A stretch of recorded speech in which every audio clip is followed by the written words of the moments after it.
नमस्कार। ये महाभारत कथा पूरी तरह से वेद व्यास महाभारत के ऊपर आधारित है। यदि आप इसका निरंतर श्रवण करते रहना चाहते हैं तो इस चैनल को सब्सक्राइब जरूर कर लें और आगे आने वाली सभी पॉडकास्ट के नोटिफिकेशन के लिए बेल आइकन को भी जरूर से प्रेस कर दें। अब हम सुनेंगे दोनों सेनाओं की व्यूह रचना। धृतराष्ट्र ने पूछा, संजय, भीष्म जी तो मनुष्य, देवता, गंधर्वों और असुरों द्वारा की जाने वाली व्यूह रचना भी जानते थे। जब उन्होंने मेरी 11 अक्षौहिणी सेना की व्यूह रचना की तब पांडुनंदन युधिष्ठिर ने अपनी थोड़ी सी सेना से किस प्रकार का व्यूह बनाया। संजय ने कहा, महाराज, आपकी सेना को व्यूह रचना पूर्वक सुसज्जित देखकर धर्मराज युधिष्ठिर ने अर्जुन से कहा, तात, महर्षि बृहस्पति के वचन से ये बात ज्ञात होती है कि यदि शत्रु की अपेक्षा अपनी थोड़ी हो तो उसे समेटकर थोड़ी ही दूर में रखकर युद्ध करना चाहिए, और यदि अपनी सेना अधिक हो तो उसे इच्छानुसार फैलाकर लड़ना चाहिए। जब थोड़ी सेना को अधिक सेना के साथ युद्ध करना पड़े तो उसे सूचीमुख नामक व्यूह की रचना करनी चाहिए। अब लोगों की यह सेना शत्रुओं के मुकाबले में बहुत थोड़ी है, इसलिए तुम ये व्यूह रचना करो। यह सुनकर अर्जुन ने युधिष्ठिर से कहा, महाराज, मैं आपके लिए वज्र नामक दुर्भेद व्यूह की रचना करता हूँ। यह इंद्र का बताया हुआ दुर्जय व्यूह है, जिनका वेग वायु के समान प्रबल और शत्रुओं के लिए दुस्सह है। वे योद्धाओं में अग्रगण्य भीमसेन तथा इस युद्ध व्यूह में हम लोगों के आगे रहकर युद्ध करेंगे। उन्हें देखते ही दुर्योधन आदि कौरव भयभीत होकर इस तरह भागेंगे जैसे सिंह को देखकर क्षुद्र मृग भाग जाते हैं। ऐसा कहकर धनंजय ने वज्र व्यूह की रचना की। सेना को व्यूहाकार में खड़ी करके अर्जुन शीघ्र ही शत्रुओं की सेना की ओर बढ़ा। कौरवों को अपनी ओर आते देखकर पांडव सेना भी जल से भरी हुई गंगा के समान धीरे धीरे आगे बढ़ती दिखाई देने लगी।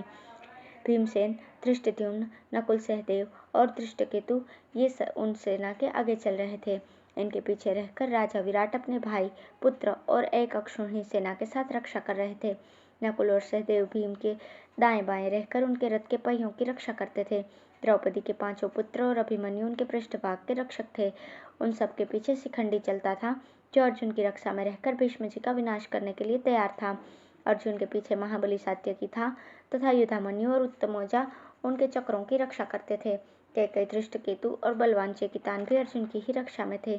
अर्जुन ने जिसकी रचना की थी वो वज्रव्यूह भय की आशंका से शून्य था। उसके सब और मुख थे, देखने में बड़ा भयानक था। वीरों के धनुष इसमें बिजली के समान चमक रहे थे और स्वयं अर्जुन गांडीव धनुष हाथ में लेकर उसकी रक्षा कर रहे थे। उसी का आश्रय लेकर पांडव लोग हमारी सेना के मुकाबले में डटे हुए थे। पांडवों से सुरक्षित वो व्यूह मानव जगत के लिए सर्वथा अजेय था।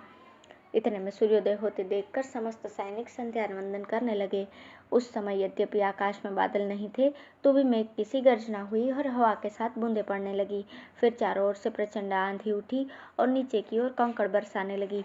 इतनी धूल उड़ी कि सारे जगत में अंधेरा सा छा गया। पूर्व दिशा की ओर बड़ा भारी उल्कापात हुआ। वो उल्का उदय होते ही सूर्य से टकरा कर गिरी और बड़े जोर की आवाज करती हुई पृथ्वी में विलीन हो गई। संध्या वंदन के पश्चात जब सब सैनिक तैयार होने लगे तो सूर्य की प्रभा फीकी पड़ गई तथा पृथ्वी भयानक शब्द करती हुई कांपने और फटने लगी। सब दिशाओं में वारंवार वज्रपात होने लगा। इस प्रकार युद्ध का अभिनंदन करने वाले पांडव आपके पुत्र दुर्योधन की सेना का सामना करने के लिए व्यूह रचना करके भीम को आगे किए हुए खड़े थे।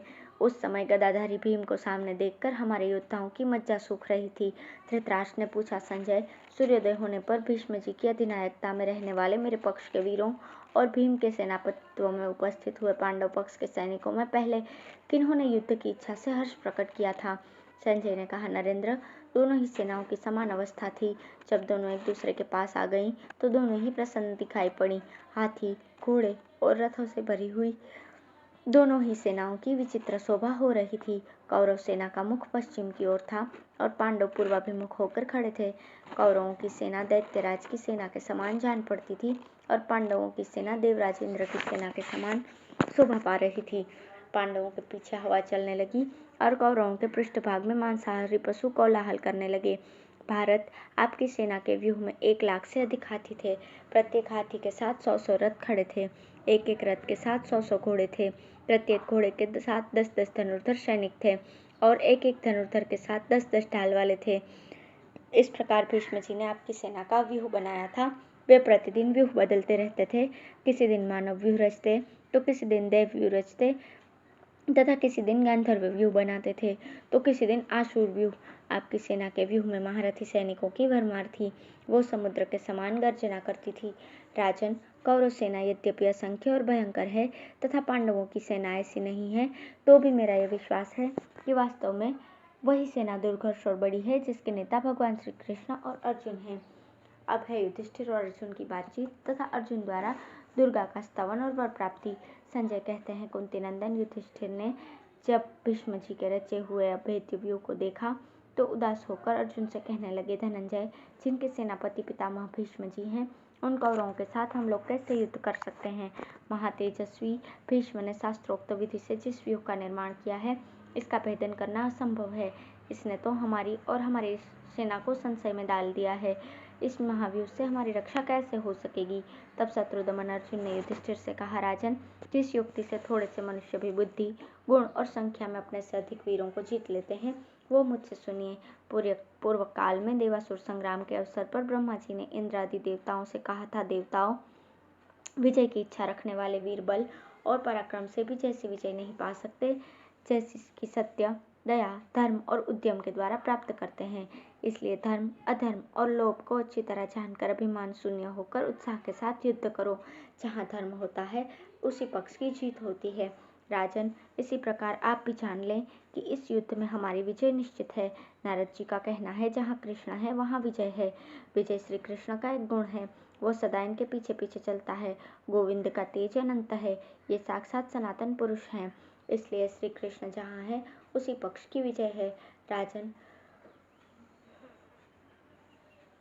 मुझे तो आपके विषाद का कोई कारण नहीं दिखाई देता, क्योंकि ये विश्वम्भर श्री कृष्ण आपकी विजय की शुभकामना करते हैं। तदंतर राजा युधिष्ठिर के भीष्म का मुकाबला करने के लिए व्यूहाकार में खड़ी हुई अपनी सेना को आगे बढ़ने की आज्ञा दी। उनका रथ इंद्र के समान सुंदर था तथा उस पर युद्ध की सामग्री रखी हुई थी। जब वे उस पर सवार हुए तो उनके पुरोहित शत्रुओं का नाश हो ऐसा कहकर आशीर्वाद देने लगे तथा ब्रह्मर्षि और श्रोत्रिय विद्वान जप, मंत्र एवं औषधियों के द्वारा सब ओर से स्वस्ति वाचन करने लगे। राजा युधिष्ठिर ने भी वस्त्र, गौ, फल फूल, स्वर्ण मुद्राएं ये सब ब्राह्मणों को दान करके फिर युद्ध के लिए यात्रा की। भीम ने आपके पुत्रों का संहार करने के लिए बड़ा भयानक रूप धारण किया था। उन्हें देखकर आपके योद्धा घबरा उठे और भय के मारे उनका साहस जाता रहा। इधर भगवान श्री कृष्ण ने अर्जुन से कहा, नरश्रेष्ठ, ये जो अपनी सेना के मध्य भाग में खड़े हो सिंह के समान हमारे सैनिकों की ओर देख रहे हैं, ये ही कुरुकुल की ध्वजा फहराने वाले भीष्म जी हैं। जैसे मेघ सूर्य को ढक देता है, उसी प्रकार ये सेनाएं इन महानुभाव को घेरे खड़ी हैं। तुम पहले इन सेनाओं को मारकर फिर भीष्म जी के साथ युद्ध की इच्छा करना। इसके बाद भगवान श्री कृष्ण ने कौरव सेना की ओर दृष्टिपात किया और युद्ध का समय उपस्थित देखकर अर्जुन के हित के लिए इस प्रकार कहा, महाबाहो, युद्ध के आरंभ में शत्रुओं को पराजित करने के लिए पवित्र होकर तुम दुर्गा देवी की स्तुति करो। भगवान वासुदेव की ऐसी आज्ञा पर अर्जुन रथ से नीचे उतर पड़े और हाथ जोड़कर दुर्गा का स्तवन करने लगे। मंदराचल पर निवास करने वाली सिद्धों की सेना नेत्री आर्य, तुम्हें बारंबार नमस्कार है। तुम्हें कुमारी, काली, कापाली, कपिला, कृष्ण पिंगला, भद्रकाली और महाकाली आदि नामों से प्रसिद्ध हो। तुम्हें बारंबार प्रणाम है। दुष्टों पर प्रचंड कोप करने के कारण तुम चंडी कहलाती हो। भक्तों को संकट से तारने के कारण तारिणी हो। तुम्हारे शरीर का दिव्य वर्ण बहुत ही सुंदर है। मैं तुम्हें प्रणाम करता हूँ। महाभागे, तुम ही सौव्य और सुंदर रूप वाली कात्यायनी हो और तुम्हें विकराल रूप धारिणी काली हो। तुम्हें विजया और जया के नाम से विख्यात हो। मोर पंख की तुम्हारी ध्वजा है। नाना प्रकार के आभूषण तुम्हारे अंगों की शोभा बढ़ाते हैं। त्रिशूल, खड़ग और खेटक आदि आयुधों को तुम धारण करती हो। नंद गोप के वंश में तुमने अवतार लिया था, इसलिए गोपेश्वर कृष्ण की तुम छोटी बहन हो। गुण और प्रभाव में सर्वश्रेष्ठ हो। महिषासुर का रक्त बहाकर तुम्हें बड़ी प्रसन्नता हुई थी। तुम कुशिक गोत्र में अवतार लेने के कारण कौशिकी नाम से भी प्रसिद्ध हो। पीताम्बर धारण करती हो।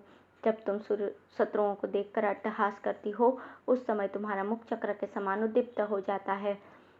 युद्ध तुम्हें बहुत ही प्रिय है। मैं तुम्हें बारंबार प्रणाम करता हूँ। उमा, शाकंभरी, श्वेता, कृष्णा, कैटभनाशिनी, हिरण्याक्षी, विरूपाक्षी और सुधुम्राक्षी आदि नाम धारण करने वाली देवी, तुम्हें अनेकों बार नमस्कार है। तुम वेदों की श्रुति हो। तुम्हारा स्वरूप अत्यंत पवित्र है। वेद और ब्राह्मण तुम्हें प्रिय है। तुम ही जात वेदाग्नि की शक्ति हो। जम्बू, कटक और मंदिरों में तुम्हारा नित्य निवास है। तुम समस्त विद्याओं में ब्रह्म विद्या और देहधारियों की महानिद्रा हो। भगवती, तुम कार्तिकेय की माता हो, दुर्गम स्थानों में वास करने वाली दुर्गा हो। स्वाहा, स्वधा, कला, काष्ठा, सरस्वती, वेद माता सावित्री तथा वेदांत, ये सब तुम्हारे ही नाम हैं। महादेवी, मैंने विशुद्ध हृदय से तुम्हारा स्तवन किया है। तुम्हारी कृपा से इस रणांगण में मेरी सदा ही जय हो। माँ, तुम घोर जंगल में, भयपूर्ण दुर्गम स्थानों में, भक्तों के घर में तथा पाताल में भी नित्य निवास करती हो। युद्ध में दानवों को हराती हो। तुम ही जम्भिनी, मोहिनी, माया, ह्रीं, श्रीं, संध्या, प्रभावती, सावित्री और जननी हो। तुष्टि, पुष्टि, धृति तथा सूर्य चंद्रमा को बढ़ाने वाली दीप्ति भी तुम ही हो। तुम ही ऐश्वर्यवानों की विभूति हो। युद्ध भूमि में सिद्ध और चारण तुम्हारा दर्शन करते हैं। संजय कहते हैं, राजन, अर्जुन की भक्ति देखकर मनुष्यों पर दया करने वाली देवी भगवान श्री कृष्ण के सामने आकाश में प्रकट हुई और बोली, पांडुनंदन, तुम थोड़े ही दिनों में शत्रुओं पर विजय प्राप्त करोगे। तुम साक्षात नर हो, नारायण तुम्हारे सहायक हैं, तुम्हें कोई नहीं दबा सकेगा। शत्रुओं की तो बात ही क्या, तुम युद्ध में वज्रधारी इंद्र के लिए भी अजेय हो।